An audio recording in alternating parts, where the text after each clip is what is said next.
افغان مہاجرین کی سب سے بڑی خواہش ہے، اس کے لیے وہ اوچھے ہتھ کنڈوں کے اوپر اتر آئے ہیں۔ رشوت دیتے تھے، اپنا شناختی کارڈ بنواتے تھے۔ اب جب تمام چیزوں کے اوپر سختی ہوئی ہے، پاکستانیوں کا ڈیٹا چوری کر کے اپنا شناختی کارڈ بنوا لیتے ہیں۔ مولوی عبدالکبیر وہ کہہ رہے ہیں کہ جو بھی افغان مہاجر واپس افغانستان آنا چاہتا ہے، موسٹ ویلکم، کس افغانستان کے اندر سرمایہ کاری کریں۔ یہ جو ویب سائٹ آئی ہے، ایپ جو ہے، وہ ویب سائٹ جو ہے وہ جعلی ہے۔ گرینڈ سرچ اینڈ کامبنگ آپریشن کیا۔ السلام علیکم، میں ہوں طیب سیف۔ افغان مہاجرین کی سب سے بڑی خواہش ہے کہ وہ پاکستان کی شہریت حاصل کر لیں اور ان کو واپس افغانستان نہ جانا پڑے، اور اس کے لیے وہ اوچھے ہتھ کنڈوں کے اوپر اتر آئے ہیں۔ پہلے تو وہ مختلف جو پشتون فیملیز ہوتی تھی، ان کے فیملی ٹری کے اندر گھستے تھے، اپنا شناختی کارڈ بنواتے تھے، یا نادرا کے جو آفیسر ہوتے تھے ان کو رشوت دیتے تھے، اپنا شناختی کارڈ بنواتے تھے، یا کوئی جعلی شناختی کارڈ خود ہی بنا کر پھرتے رہتے تھے۔ لیکن اب جب تمام چیزوں کے اوپر سختی ہوئی ہے، تو انہوں نے ایک نیا طریقہ ڈھونڈ لیا ہے، اور اس حوالے سے ایک نئی ویب سائٹ جو ہے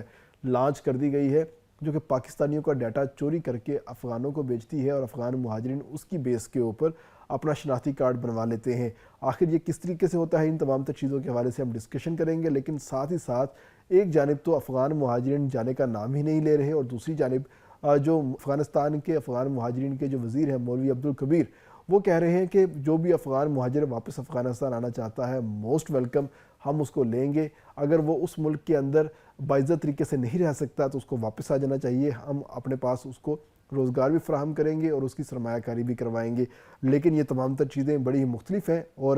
سمجھ میں نہ آنے والی ہے کہ کس افغانستان کے اندر سرمایہ کاری کریں، جہاں پر کسی قسم کا کوئی امن و امان نہیں ہے، سیاسی استحکام نہیں ہے، اور تمام تر چیزیں وہاں پر پگھلنا شروع ہو چکی ہیں، خراب ہونا شروع ہو چکی ہیں، اور اقتدار جو ہے وہ افغان طالبان کے ہاتھ سے جا رہا ہے۔ اس افغانستان کے اندر آ کے سرمایہ کاری کرنے کا وہ کہہ رہے ہیں۔ تو خاص طور پہ ہم بات کرتے ہیں سب سے پہلے کہ یہ جو ویب سائٹ آئی ہے، یہ ویب سائٹ آخر میں کرتی کیا ہے۔ تو سب سے پہلے جیسے ہی کوئی شخص جو ہے اپنا آئی ڈی کارڈ بنواتا ہے، اور آئی ڈی کارڈ بنوانے کے بعد اس کی خواہش ہوتی ہے کہ وہ گھر بیٹھے ہی چیک کر لے کہ آخر اس کا آئی ڈی کارڈ بنا بھی ہوا ہے یا نہیں بنا ہوا، تو اس کے لیے وہ نادرا کی ویب سائٹ کے اوپر جو مختلف کی ورڈز ہے وہ استعمال کرتا ہے، یا گوگل کے اوپر کی ورڈز استعمال کرتا ہے۔ تو اس میں جو سب سے پہلے ویب سائٹ آتی ہے، وہ آتی ہے نادرا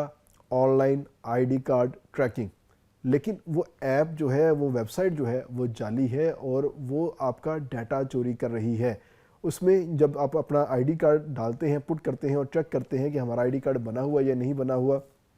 تو اس میں سب سے پہلے تو آپ کا CNIC نمبر وہ چوری کر لیتا ہے۔ اس کے بعد جو آپ کا پرسنل ڈیٹا اس CNIC کے حساب سے رجسٹرڈ ہوتا ہے نادرا کے پاس، اس کو بھی چوری کر لیا جاتا ہے، اور ساتھ ہی جو آپ کی کانٹیکٹ ڈیٹیل ہوتی ہے وہ بھی چوری کر لی جاتی ہے، اور ساتھ میں آپ سے ایڈیشنلی پاسپورٹ کا جو ڈیٹا ہے وہ مانگا جاتا ہے۔ اس سے آپ کا آئی ڈی کارڈ کا ڈیٹا اور پاسپورٹ کا ڈیٹا دونوں جو ہے وہ بریچ ہو جاتے ہیں، اور اس سے جو انلیگل لوگ ہیں یا جو ڈیٹا کو فروخت کرنے والے لوگ ہیں، ان تمام تر چیزوں کو استعمال کرتے ہیں، اور استعمال کرنے کے بعد اس انفارمیشن کی بیس کے اوپر نئے آئی ڈی کارڈ یا نئے پاسپورٹ جو ہیں وہ بنائے جاتے ہیں۔ اور اس وقت پاکستان کے اندر پاکستان کی سٹیزنشپ کی پاکستانیوں کو ضرورت ہو یا نہ ہو، لیکن افغانیوں کو بہت ضرورت ہے، کیونکہ ان کے خلاف گرینڈ قسم کا جو آپریشن ہے وہ چل رہا ہے۔ کیونکہ IG اسلام آباد نے بھی کہہ دیا ہے، اور IG پنجاب نے بھی کہہ دیا ہے کہ گرینڈ سرچ اینڈ کامبنگ آپریشن کیا جائے، اور افغانیوں کو ڈھونڈ کر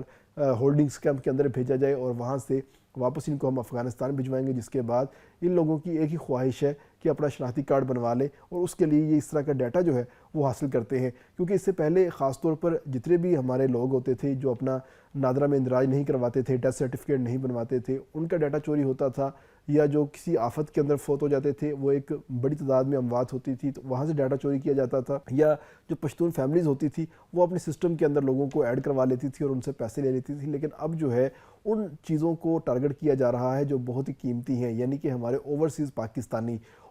پاکستانیوں کا ڈیٹا اب چوری ہونا شروع ہو چکا ہے، اور اس میں ان لوگوں کو زیادہ ٹارگٹ کیا جا رہا ہے جنہوں نے پاکستان کی شہریت چھوڑ دی ہے اور بیرون ملک کی حاصل کر لی ہے، اور ابھی تک اپنا جو اندراج ہے وہ پاکستان کے سسٹم کے اندر نہیں کروایا ہوا، یا اگر وہ برطانیہ میں ہوتے ہیں یا کسی اور معاملات میں یا کسی اور ملک میں ہیں تو نکوب کے اوپر وہ پاکستان واپس آتے ہیں، تو ان کا کبھی کبھار آنا ہوتا ہے، اور اس دوران ان کا جو ڈیٹا ہے وہ کوئی اور شخص جو ہے استعمال کر لیتا ہے، اور اسی ڈیٹا کے استعمال کرنے کی وجہ سے وہ اپنے آپ کو پاکستانی جو ہے ڈکلیئر کرنے میں کامیاب ہو جاتا ہے۔ تو یہ تمام تر چیزیں اب ریکارڈ پہ آنا سٹارٹ ہو گئی، جس کے بعد نادرا نے باقاعدہ طور پہ اپنی آفیشیل جو ایک درخواست ہے وہ جاری کی ہے، یا اپنی پریس ریلیز جاری کی ہے، اور کہا ہے کہ کوئی بھی پاکستانی نادرا کے حوالے سے کوئی بھی انفارمیشن یا کوئی بھی چیز اس نے چیک کرنی ہو تو پاک آئی ڈی کی جو ایپ ہے وہاں سے چیک کرے،